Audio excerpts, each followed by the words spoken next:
Pangulong Bongbong Marcos may matinding gagawin para po sa mga Duterte. Yan po ang ating pag-usapan ngayon.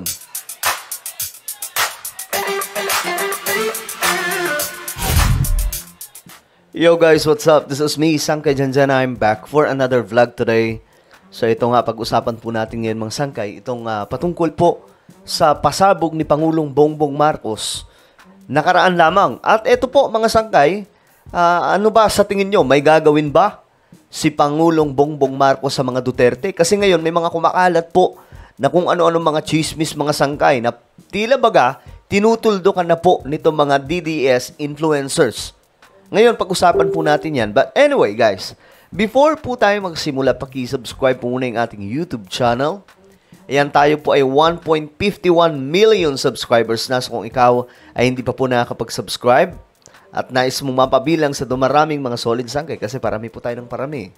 Kung hindi ka pa nakakapag-subscribe, makikita nyo po yung subscribe button sa baba ng video na to. I-click nyo lamang po yung subscribe, i-click ang bell at i-click nyo po yung all. Sa mga nanonood naman po sa Facebook, i-follow nyo po yung ating Facebook page, okay? Ngayon, ito na. Pag-usapan na po natin ito. Ito kasi ang nangyari, si PBBM daw po bukas na sa pakikipagkasundo sa mga Duterte. No? Ayun po yan mga Sangkay sa tanong ni Anthony Taberna. Ngayon may mga nababasa po tayo, kagaya po nito. Isa po ito sa mga influencers, vlogger, sa side ng mga DDS.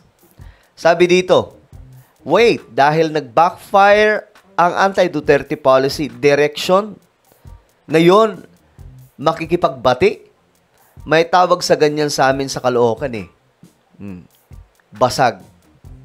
Yan ang sabi po niya mga Sangkay. Ngayon, marami akong nakikita actually na parang ang dating para sa mga toxic DDS si PBBM ay maninikluhod na para makipag-ayos sa mga Duterte. Well, my interpretation, ayon po sa aking napanood mga Sangkay, hindi po ganun.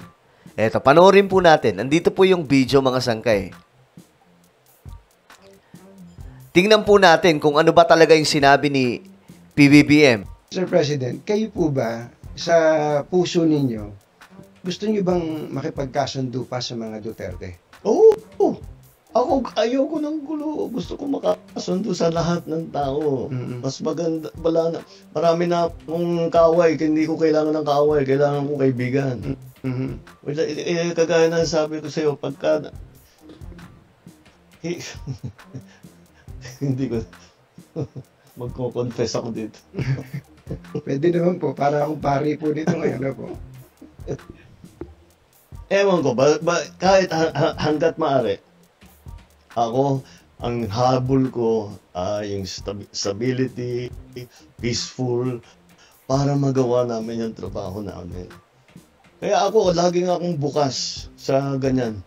I'm always open to any approach na, alika, magtulungan tayo. Kahit hindi tayo magkasundo sa polisiya, hindi tayo magkasundo. Gawin yung trabaho, pero huwag na tayong nangugulo. Huwag na natin, tanggalin natin yung gulo. Grabe, no? So, tingnan po natin sa unang part. Kayo po ba, sa puso ninyo, gusto niyo bang makipagkasundo pa sa mga Duterte? Okay, yan po yung tanong ha. Kayo po ba, sa puso ninyo, gusto niyo po bang makipagkasundo pa sa mga Duterte? Guys, yan po yung tanong mga Sangkay ni Anthony Taberna. Hindi po sinabi ni BBM, gusto ko makipagbati sa mga Duterte, na parang hindi tinanong ni Anthony Taberna, na parang statement. Yung reaksyon ni Pangulong Bongbong Marcos ay dahil po yun sa tanong ni Anthony Taberna. Hindi po yung tipong nagsalita lamang po siya na, oy bro, gusto ko na makipag-ayos sa mga Duterte kasi nga naiipit ako sa politika. Wala pong ganun. Yan po yung natural na sagot ni PBBM na gusto niyang ayusin itong gusot mga Sangkay. But, in my own opinion, tingin ko hindi si BBM ang gagawa ng hakbang para mangyari yan. Kung in case, kumbaga ito lang ang mangyayari, kung in case gusto na mga Duterte kausapin ang Pangulong Bongbong Marcos, willing Nagpakita po si BBM ng open door, mga sangkay, that he is willing, no, for reconciliation. Yun po yun, mga sangkay. Hindi po niya sinabi na ako ay maninikluhod kasi nga nasisira na yung political career ko. Hindi. Guys, remember, eto na yun. Pangulo na po siya ng Pilipinas. Kahit anong gawin na pangangangawa ng mga DDS, wala po silang mapapala. Kasi nga, presidente pa rin po siya ng Pilipinas. At sa tingin ko, mga sangkay, ito na po yung last na pinakatuktok na po ito ng political career ni PBBM. Unless tumakbo pa po siya sa Ilocos, mga sangkay, sa next, pagkatapos po ng kanyang administration, kasi bata pa po yung ating Pangulo eh. 'Di ba? Sabi ko nga, pwede pa po siyang mag-isang term sa pagka-presidente kasi nga batang-bata pa po. Sayang po yung kanyang talino kung saglitan lamang po natin na pakikinabangan, mga sangkay. Sa totoo lang, ngayon lumalago ang Pilipinas, yung ekonomiya natin. Lumalago, yung inflation stable at makikita po natin yung bigas mura, 'di ba? Yung mga karne mura. First time po yan nangyari, mga sangkay, sa mga nagdaang administrasyon. Hindi po yan nagawa. Ngayon, mga sangkay, eto nga po yung reaction. Tingnan po ninyo, ha.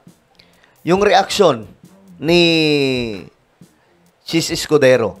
Sabi niya, sang-ayon ako sa panawagan ni Pangulong Bongbong Marcos na isang tabi ang politika at ituon ang pansin sa mga pangangailangan ng ating mga kababayan.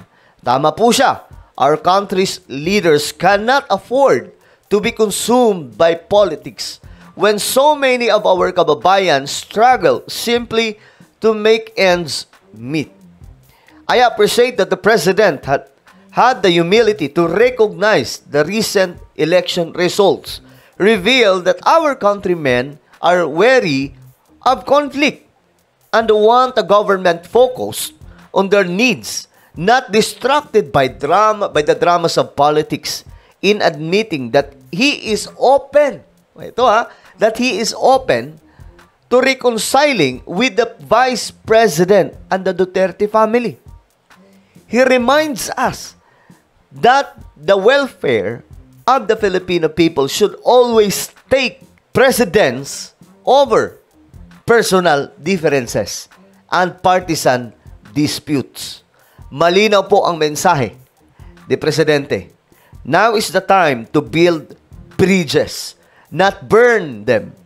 We owe it to our people to rise above division and do better together for the sake of our nation. Sabi po dito ni Chis Escudero. Kumbaga, dito kasi, mga sangkay, sinabi po talaga ni BBM na tama na yung politika. Tama na yung division. Tama na itong political drama. It's time for us to unite again and to work again for the Filipino people. Kasi para po sa inyong kaalaman, ang presidente po natin, kahit wala pong media, kahit wala pong mga vlogger na nakasunod, nagtatrabaho po. Kaya nga po, mga sangkay, ang dami po niyang project ngayon na hindi po na ilalabas. 'Di ba? Sa media, hindi po na ipapalabas. Kaya nga po, ako, mga sangkay, yun po talaga yung concern ko eh.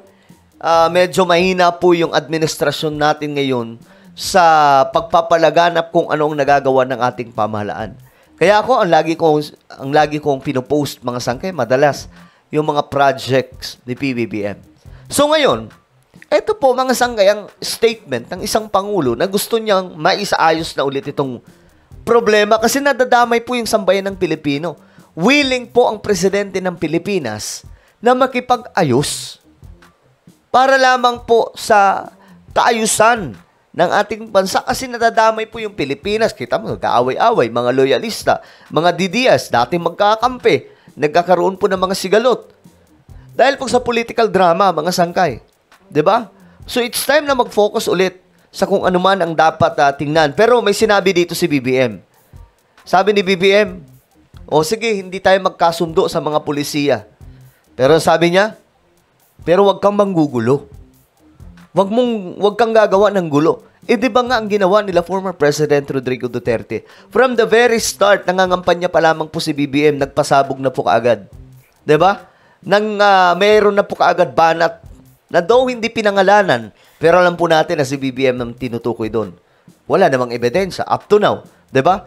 hanggang sa naupo si Pangulong Bongbong Marcos sa pagiging Pangulo, nung hindi na po nagustuhan ni former President Rodrigo Duterte ang pulisiya ng isang Marcos, nagalit na po siya. Banata na po si PBBM, which is yun po ang malinaw na panggugulo. No? So ngayon mga sangkay, ang tanong dito, anong gagawin ni PBBM? Siya ba ay pupunta sa bahay ng mga Duterte para makipag-ayos? Maninikluhod? Well, hindi po ganun yun. Tandaan po natin, presidente po ng Republika ng Pilipinas, si PBBM, hindi po siya tropa lang. Okay? Hindi po niya gagawin ang mga bagay na yan. At least, nagpakita po siya ngayon sa sambayan ng Pilipino na bukas ang pintuan sa pakikipag-usap sa kanya. Kasi alam nyo, kung may makakatulong man kay President Rodrigo Duterte na mapauwi sa Pilipinas, si Bongbong Marcos lamang. Yun lamang po yun. Si PBBM lamang. Iba po ang influence ngayon ni PBBM sa international. Talagang matindi mga sangkay. Kita nyo? Yung isang secretary ng DOH, asa na ngayon mga sangkay? Isa na po sa mga opisyal, kung hindi ako nagkakamali, ng WHO. So, well, lahat ng ito ay nangyayari because of the influence of the President of the Republic of the Philippines. Walang iba, si PBBM. Ano po ang inyong opinion, mga sangkay? Just comment down below. Mayroon po tayong YouTube channel, Sangkay Revelation. Hanapin niyo po ito sa YouTube. Kapag nakita niyo na, i-click niyo po yung subscribe, i-click ang bell, at i-click niyo po yung all. Ako na po ay magpapaalam. Mag-iingat po ang lahat. God bless everyone.